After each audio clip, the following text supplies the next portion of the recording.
दीनी तालीम और असली तालीम जो है वो एक तो फर्ज एक सुन्नत है। तो इस पर मुख्तसर अंदाज में रोशनी डाली है कुरान हदीस। जी, अस्सलाम वालेकुम वरहमतुल्लाहि वबरकातुहू। मैं अब्दुल करीम। असल में जो आपने सवाल किया वो सवाल बड़ा अहम है, ज़माने के एतबार से भी और मुसलमानों के हालात के एतबार से भी। मुसलमान तालीम में, जैसा कि हम सब जानते हैं कि सच्चर कमेटी की रिपोर्ट ने ये बात साबित किया कि मुसलमान SC और ST से भी तालीम में बहुत पीछे हैं। रहा मसला मदरसे की तालीम का या दीनी तालीम का, तो 1947 से लेकर 2006 तक लोगों को यही लगता था कि सारे मुसलमान मदरसे में पढ़ते हैं, लेकिन ये भरम सच्चर कमेटी ने तोड़ा।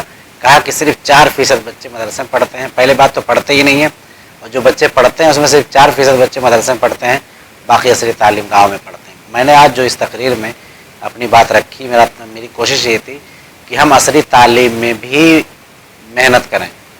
जैसे सैयद अली रहमान ने एक यूनिवर्सिटी कायम की, उस यूनिवर्सिटी से पूरे इंडिया में लोग तालीम हासिल करते हैं, उस पर फ़ख्र भी करते हैं। ऐसे हर इलाके में स्कूल, कॉलेज, बच्चियों के कॉलेजेस अलग, लड़कों के कॉलेजेस अलग, इस तरह की हम सिस्टम बनाएं।